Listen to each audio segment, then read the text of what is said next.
Hi. Hello. నమస్తే. Welcome back to my channel. MMV Telugu channel. Hello my dear lovely family members and friends. ఈరోజు మనం చెప్పుకునే story పేరు 'శృంగార విద్వాంసుడు'.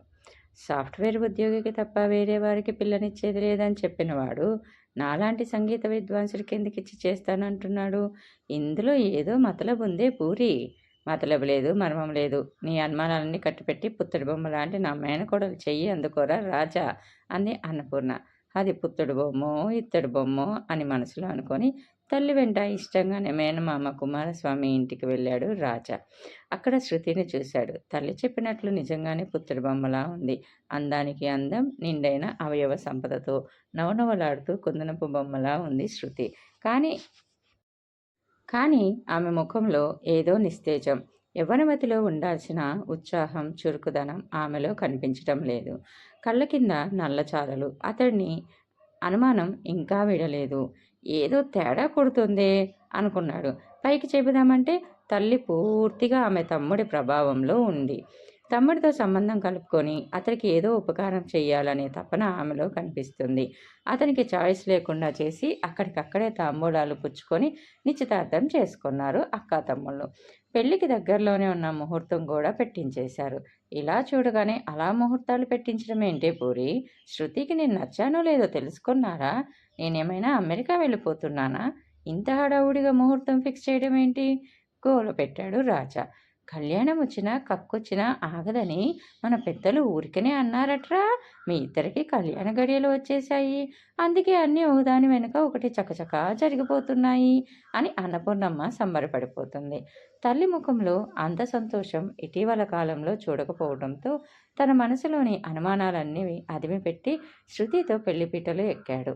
మేనమామ కుమారస్వామి అంగరంగ వైభవంగా పెళ్లి జరిపించాడు. శృతి మెడలో 3 ముళ్ళు వేశాడు. ఆ తర్వాత శోభనం ఏర్పాటు చేశారు. నీ తమ్ముడు నన్ను మడత పెట్టేశాడే అమ్మ, నేను ముందే చెప్పానా మామయ్య మాయగాడని? ఉదయం శోభనం గదిలో నుండి బయటకు వచ్చిన రాజా తల్లిని పక్కకు తీసుకువెళ్ళి చెప్పిన మాటలివి. మడత పెట్టేశాడు, మాయ చేశాడు అని అనకుండా ఏం జరిగిందో వివరంగా చెప్పరా అని అంది అమ్మ. అది పుత్తడి బొమ్మ కాదే, ఇత్తడి బొమ్మ. దానికి ఒంటి నిండా రకరకాల సమస్యలే. అది రోగాల పుట్ట అన్నాడు మాటలు సాగదీస్తూ. మరీ అంత దారుణంగా మాట్లాడకరా. నా మేనకోడలు గురించి నాకు తెలియదట్రా. దానికి ఆరోగ్యపరమైన చిన్న చిన్న సమస్యలున్నాయి. వాటిని నువ్వే సరిదిద్దాలి అని అంది తల్లి. నేను సినిమాల్లోకి వెళ్ళి గొప్ప మ్యూజిక్ డైరెక్టర్ని అవుదాం అనుకున్నాను. నా గొంతు బాగుంటుంది కాబట్టి పాటలు కూడా నేనే పాడవచ్చుననుకున్నాను. ఈ పెళ్లి వల్ల నా కెరియర్ని త్యాగం చేసి ఇంట్లో పెళ్ళానికి సేవలు చేయమంటావా పూరి? అందుకేనా నాకు సంగీతం నేర్పించి విద్వాంసుని చేసింది? సినీ రంగాన్ని ఏలేద్దామనుకున్నాను. చివరకు ఇలా పెళ్ళానికి శుశ్రూష చేస్తూ గడపాలా? హతవిధి అని అన్నాడు. ముందు ఇంటిని చక్కదిద్దుకోరా, ఆ తర్వాత సినిమా ప్రపంచాన్ని ఏలేద్దు గాని నవ్వుతూ అంది అన్నపూర్ణ. దానికి ఉన్న లోపాలు నీకు తెలిస్తే ఇలా మాట్లాడవు. చీటికి మాటికి తలనొప్పి వస్తుందంట, బీపీ కూడా ఉందని చెప్పింది. ఇది కాకుండా తరచుగా డిప్రెషన్కి గురవుతుందట. కుంగుబాటు ఎంత ప్రమాదకరమో తెలుసు కదా. రాత్రంతా బుర్ర వేడెక్కిపోతుందని గోలగోల చేసింది. ఇక దీంతో నా సంసారం సాగినట్టే చిరాకుగా చెప్పాడు. ఓస్, అంతేనా? అవన్నీ చిన్న చిన్న సమస్యలే కదరా. నీ సంగీతంతో దాని ఆరోగ్య సమస్యలన్నీ తొలగించు. అంటే ఇవన్నీ నీకు ముందే తెలుసా? తెలుసులేరా, చిన్నగా నవ్వుతూ తేలిగ్గా చెప్పింది తల్లి. ఈ కుట్రలో నీకు భాగముందటే. నా వెనుకే ఉండి నాకు వెన్నుపోటు పొడుస్తావనుకోలేదే అమ్మా అన్నాడు బేలగా. వెన్నుపోటు లేదు, రోకలిపోటు లేదు. సంగీతానికి రాళ్లను కరిగించే శక్తి ఉందంటారు. నీ సంగీతంతో నా మేనకడలు ఒంట్లోని ఆరోగ్య సమస్యలని తొలగించలేవా రాజా? నా కుమారరాజా, అది తల్లి లేని పిల్లగా. ఇక నుండి దానికి అన్నీ నేనే. నీకు తండ్రి లేడు. మామయ్య మన ఇంటికి పెద్ద దిక్కుగా ఉంటాడు అంది అన్నపూర్ణ. దానికి సమస్యలు తొలగించడం ఎలాగే అన్నాడు నీరసపడిపోతూ. రాగాలకు రోగాలు తగ్గుతాయని నువ్వే కదరా చెబుతావు. అందుకని నన్ను ఇలా బుక్ చేస్తావా? నీకు ఇది న్యాయమా పూరి అని అన్నాడు. న్యాయ అన్యాయాలు పక్కన పెట్టి నీ అందాల భార్యకు, నా మేనకోడలు అపరంజి బొమ్మకు నాద చికిత్స చెయ్యరా రాజా, నా ఇళయ రాజా అని అంది తల్లి. శృతి కోడలుగా మొదటిసారి మేనత్త ఇంటికి వచ్చింది. ఆ ఇల్లు ఆమెకి ప్రత్యేక లోకంలా అనిపించింది. రాజా గదిలో మ్యూజికల్ ఇన్స్ట్రుమెంట్స్ చాలా ఉన్నాయి. వీణ, సితార, వైలిన్, ఫ్లూట్ ఇలా రకరకాల వాద్య పరికరాలు. అక్కడంతా సంగీత సామ్రాజ్యంలా, సరస్వతి నిలయంలా ఉంది. రాజా రోజు ఉదయం సంగీత సాధన చేస్తుంటాడు. తర్వాత రోజు ఉదయం అతను పాడుతుంటే అన్నపూర్ణ మైమరిచి వింటుంది. నిద్రలేచి వచ్చిన శృతి, అత్తయ్య, ఏంటి అంత తన్మయత్వంతో వింటున్నావు అని అడిగింది. చూడవే నా కొడుకు, అదే మీ ఆయన ఎంత బాగా పాడుతుంటే మనసుకి ఎంతో హాయిగా అనిపించింది అని అంది. ఇది సినిమా పాట కాదు, అయినా ఎంత బాగుందో అంది శృతి. భూపాల రాగంలో పాడుతున్నాడే, అందుకే మనసుకు హాయిగా ఉల్లాసంగా ఉంటుంది చెప్పింది అన్నపూర్ణ. రాత్రైంది. ముగ్గురు సరదాగా కబుర్లు చెప్పుకుంటూ భోజనం చేశారు. తర్వాత శృతి, రాజా తమ గదిలోకి వెళ్ళిపోయారు.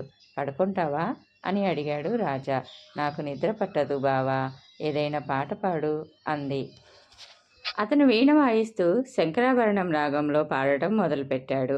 ఆమెకు ఇదంతా కొత్తగా ఉంది. మనసుకు హాయిగా ఉల్లాసంగా అనిపించింది. భర్త పక్కకు వచ్చి కూర్చుంది. ఏంటి అని కళ్ళతో అడిగాడు. ఆమె కుతూహలంగా చూస్తూ, బావా, నాకు వీణ నేర్పిస్తావా అంది.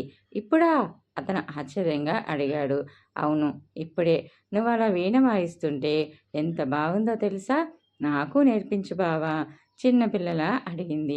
సరే అని వీణను ఆమె ఒడిలో పెట్టి పక్కన కూర్చొని ఎలా శృతి చేయాలో చెప్పసాగాడు. అలా చెబుతున్నప్పుడు ఇద్దరి చేతులు తగులుతున్నాయి. ఇద్దరి శరీరాలు దగ్గరగా ఉన్నాయి. ఆమె తలలోని మల్లెలు సంపెంగ పూల పరిమళం అతన్ని మైమరిచేలా చేస్తున్నాయి. ఆమె ఫీలింగ్స్ ఏమిటో అతడికి తెలియటం లేదు. శృతి వీణ నేర్చుకోవడం మీదే శ్రద్ధ చూపుతుంది. అతనిలో మాత్రం ప్రకంపనలు, ఏదో మైకం కమ్ముతున్నట్లుగా ఉంది.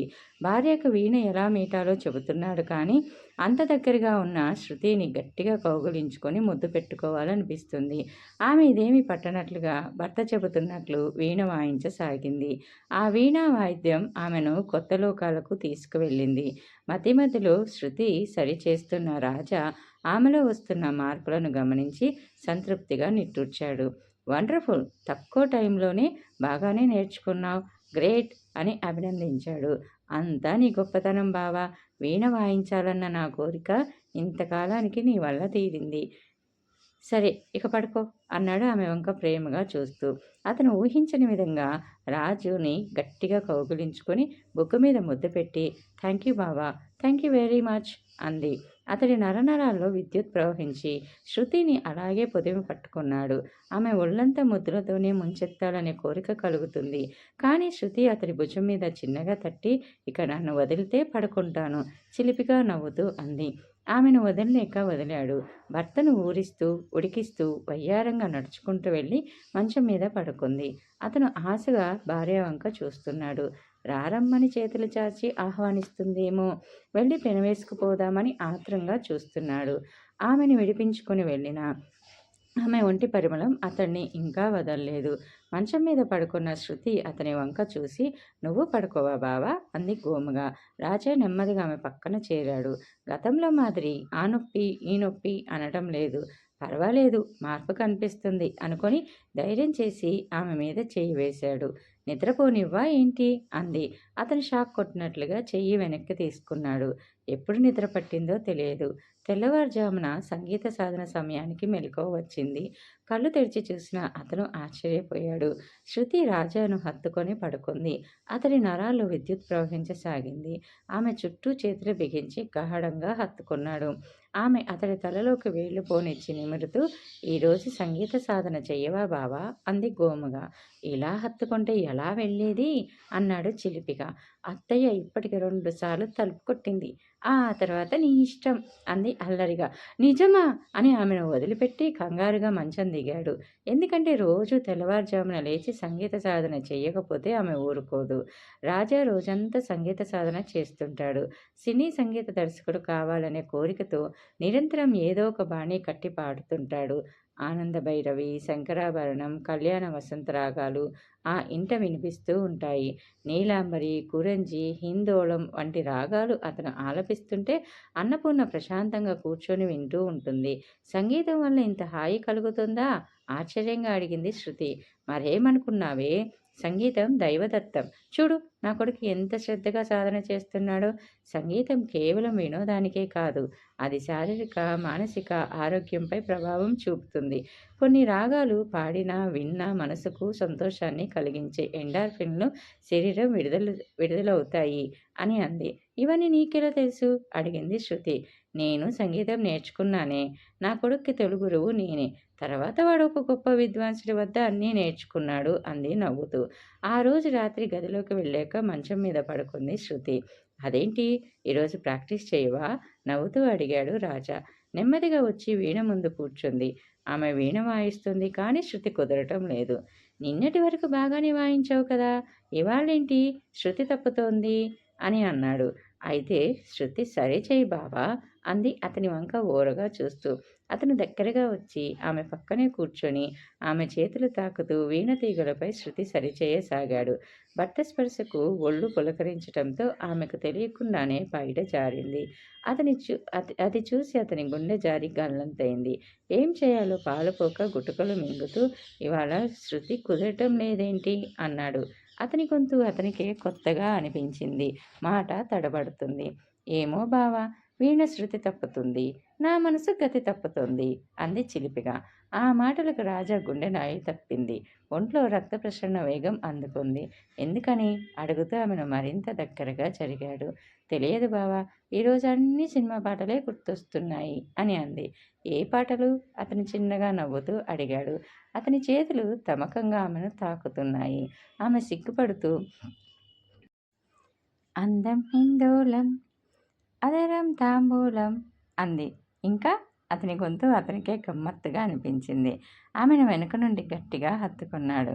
ఆమె కిలకిలా నవ్వుతూ ఈ వీణపై శృతి కుదరటం లేదు కానీ నా మనసు వీణకు మాత్రం శృతి కుదిరినట్లు అనిపిస్తుంది బావా అంది సిగ్గుపడుతూ. అయితే ఈ వీణనే మీటుతాను అని ఆమెను 2 చేతుల్లో ఎత్తుకొని మంచం దగ్గరకు తీసుకొని వెళ్ళి పడుకోబెట్టాడు. ఆమె సిగ్గుతో 2 కళ్ళు మూసుకుంది చేతులతో. అతను పక్కన పడుకొని భార్యను బిగికౌగిల్లో బంధించి సరాగాలు పలికించసాగాడు. ఆమె అతని చేతిలో శృతి కుదిరిన వీణ అయింది. సితార రాగాలు పలికించసాగింది. మురళీనాదానికి పులకించని గో పులి పులకించిన గోపికలా మారి అల్లుకుపోసాగింది. వారిద్దరి తనువులు మనసులు ఒకటయ్యాయి. పరవశంతో కిలకిల రావాలు చేసింది. తొలిజాము వరకు భర్త కౌగిల్లో కరిగిపోయింది. అతని ఛాతీపై తలపెట్టి పడుకొని బావా, నువ్వు సంగీత విద్వాంసుడివి కాదు అంది. మరి? నవ్వుతూ అడిగాడు. శృంగార విద్వాంసుడివి అంటూ అతన్ని రెచ్చగొడుతూ మళ్ళీ ఇది కథ. కథ బాగుందా? బాగుంటే చిన్న లైక్ ఇవ్వండి. అలానే మీ ఫ్రెండ్స్ అండ్ ఫ్యామిలీ మెంబర్స్కి షేర్ చేయండి. అలానే నా ఛానల్ని సబ్స్క్రైబ్ చేసుకొని మీ అమూల్యమైన సపోర్ట్ని నాకు తెలియజేయగలండి.